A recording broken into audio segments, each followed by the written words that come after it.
हैदराबाद में आकर पुरअमन शहर है, ये मोतियों का शहर है, ये वलियों का शहर है, ये यहाँ पर हर कोई इस तरह से मिलकर रहते, यहाँ पर आकर आप फिसाद लगा रहे। ना वो बंडी संजय को अक्ल है, वो तो राजा सिंह तो वैसे बेकार है। आप क्या कर रहे हैं? आप तो इनके सदर हैं, आप तो समझना चाहिए। बस आपका काम एक ही है, मुसलमान मुसलमान मुसलमान मुसलमान। इतना मुसलमान पसंद है साहब तो मुसलमान ही हो जाओ, तुम ईमान ला लो, तुम मुसलमान ही हो जाओ। क्यों इतना मुसलमान का वजीफा पढ़ रहे हो? और वैसे भी अस्सलामु अलैकुम वरहमतुल्लाहि वबरकातुहू। मैं Syed Mateen Ahmed, Telugu Desam party state minority leader. आज यहाँ पर ये जो प्रेस मीट रखी गई है, अभी 2 रोज़ कबल इंडिया के होम मिनिस्टर जनाब अमित शाह तेलंगाना के दौरे पर आए थे और चेवेल्ला में एक बहुत बड़ी पब्लिक मीटिंग रखे। एज़ यूजुअल बीजेपी की जितनी भी अपनी पॉलिटिकल टीम है, उनका अपना एक काम है नफ़रत फैलाना और जहर फैलाना। इस नफ़रत फैलाने और जहर फैलाने के काम में हर कोई शामिल है। ठीक उसी तरीक़े का एक काम अमित शाह ने चेवेल्ला में पब्लिक मीटिंग में किया है, जिसमें उन्होंने कहा है कि अवैसी को निकाल फेंको, केसीआर को निकाल फेंको, मुसलमानों का रिज़र्वेशन ख़त्म कर दूंगा मैं हुकूमत आने के बाद। मुस्लिम रिज़र्वेशन को अनकॉन्स्टिट्यूशनल कहता है बंदा। हो आप होम मिनिस्टर है, आपको इतनी भी मालूमात नहीं है क्या चीज़ कॉन्स्टिट्यूशनल है, क्या चीज़ कॉन्स्टिट्यूशनल नहीं है। आर्टिकल 16, आर्टिकल 16/4, आर्टिकल 335, इसमें साफ लिखा हुआ है कि reservation is the constitutional right of the every Indian citizen. फिर आप कैसा उसको अनकॉन्स्टिट्यूशनल कहते हैं?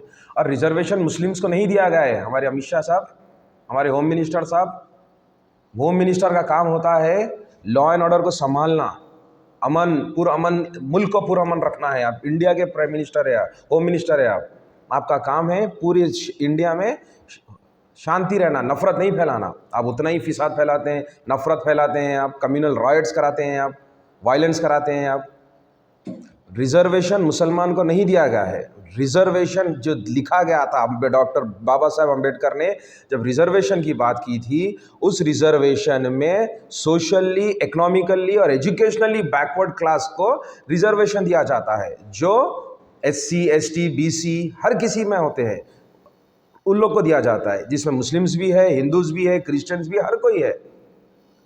जब 2004 या 2005 में गालिबन जब डॉक्टर YS राजशेखर रेड्डी ने मुस्लिम रिज़र्वेशन के तहत 5% की बात की थी, तो कोर्ट ने उसको कैंसिल कर दिया था कि मुस्लिम रिज़र्वेशन नहीं है। और उसकी दलील देते हुए कहा था कोर्ट ने कि जो है ना, reservations can not be based on the religion Kota.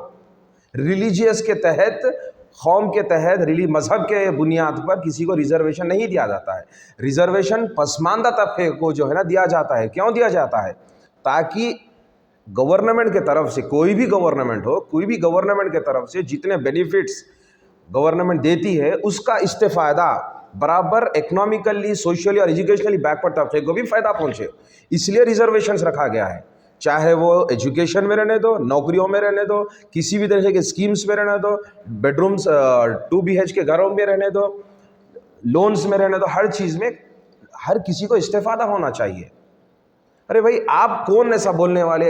बड़े बड़े IAS officer, Ranganathan Mishra committee की रिपोर्ट देखिए आप। अरे यहाँ की सुधीर कमीशन की रिपोर्ट देखिए आप, उसमें तो बिलखुसूस उन्होंने मेंशन किया है सुधीर कमीशन रिपोर्ट में, जी सुधीर IAS ऑफिसर जिन्होंने एक पैनल फॉर्म किया था, उसमें उन्होंने साफ कहा है कि मुसलमान, उन्होंने कमीशन फॉर्म किया था, उसमें पूरा उसमें जायज़ा लिया गया। तो मुसलमान तबका इतना बैकवर्ड हो चुका है कि उनको लाजिम है 12% रिजर्वेशन देना। और इस रिपोर्ट के तहत ही तो केसीआर ने कहा था कि हम 12% रिजर्वेशन देंगे। अब आप कमीशन को भी गलत कहेंगे। और एक ही नहीं, ऐसे कई ऐसे कमीशन फॉर्म हुए थे, हर कमीशन में की रिपोर्ट के तहत मुस्लिम माइनॉरिटी में जो बैकवर्ड क्लास का तबका है उनको रिजर्वेशन दिया जाता है। कितनी अफसोस वाली बात है कि आप एक होम मिनिस्टर होते हुए आप एक नेशन को रिप्रेजेंट कर रहे हैं, आप हैदराबाद शहर में फसाद फैलाने वाले, नफरत फैलाने वाले बहुत आए बहुत गए। अल्लाह के करम से यहाँ पर कभी किसी तरीके का फसाद नहीं हुए हैं।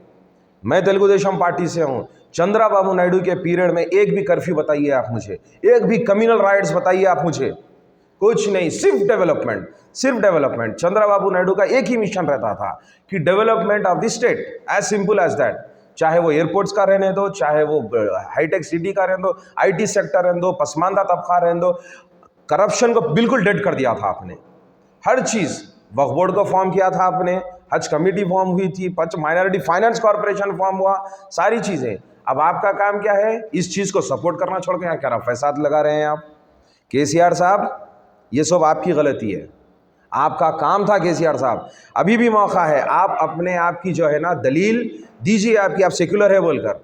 फौरन इस बात का जवाब, मुंह तोड़ जवाब देने के लिए आप इमीडिएटली 12% रिजर्वेशन लागू करिए।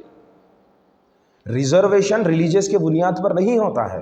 देखिए, रिजर्वेशन का जो बाइफर्केशन होता है वह कौम, स्टेट की जो आबादी होती है, जिसकी जितनी आबादी उसको उतना reservation. The population of the particular community is, उसको जो है ना, उसका शेयर डिवाइड होता है इसमें, किसमें? रिजर्वेशन में डिवाइड होता है। वो चाहे किसी भी तबके का रहने दो। तो मेरी आपसे यही गुजारिश है, और हिंदू मुसलमान के नाम पर वोट मांगने वाले हर सियासी लीडर से मेरी अदबन गुजारिश है कि प्लीज़ आप लोग ये हिंदू मुसलमान के नाम पर वोट मांगना छोड़िए, सब एकजुट हो जाइए, डेवलपमेंट पे हो जाइए। चाहे वो कांग्रेस रहने दो, चाहे वो टीआरएस रहने दो, चाहे वो टीडीपी रहने दो, कोई भी रहने दो। आपसी नाइतफाकी और हसद जलन छोड़कर एक हो जाइए और बीजेपी को इस मुल्क से जड़ से उखाड़ कर फेंकिए। मेरा यही एक डिमांड है। और केसीआर साहब, फिर कह रहा हूं, अपने आप को अब साबित करिए कि आप मुसलमानों के हमदर्द हैं। ठीक है, आप इमीडिएटली 12% रिजर्वेशन देकर फौरन जो है ना अमित शाह को मुंह तोड़ जवाब दीजिए। मेरा बस यही आप लोग से वो है, गुजारिश है। और मैं मीडिया के जरिए एक फाइनल मैसेज ये पहुंचाना चाह रहा हूं कि प्लीज़ मीडिया, आप लोग भी मुस्लिम माइनॉरिटी को बिलोंग करते हैं क्या? आपको इस बात का नहीं, आपका काम हमसे न्यूज़ लेकर फैलाना नहीं है। खुद भी अपने आप में एक न्यूज़ दीजिए, खुद अपने तरफ से इक़दाम उठाइए। मीडिया वालों से मेरी बिलखुसूस गुजारिश है, आप मुझे, मेरी जो न्यूज़ कवर करने आए वो लोग से भी, और जो मुझे सुन रहे मीडिया वाले, आप लोग से अदबन गुजारिश है, आप लोग भी एकजुट होइए। एकजुट होकर जवाब दीजिए कि 12% रिजर्वेशन और मुस्लिम रिजर्वेशन इस वजह से, क्योंकि ये मुल्क में हम उतने ही बराबर के हिस्सेदार है जितना कि इस मुल्क के तमाम नागरिक है। मुसलमान इस मुल्क का था, मुल्क का है और हमेशा रहेगा। और इस मुल्क के हर पत्ते पत्ते पर, जर्रे जर्रे पर मुसलमान का हक है, इख्तिदार है और हमेशा रहेगा। अस्सलामु अलैकुम वरहमतुल्लाहि वबरकातुहू।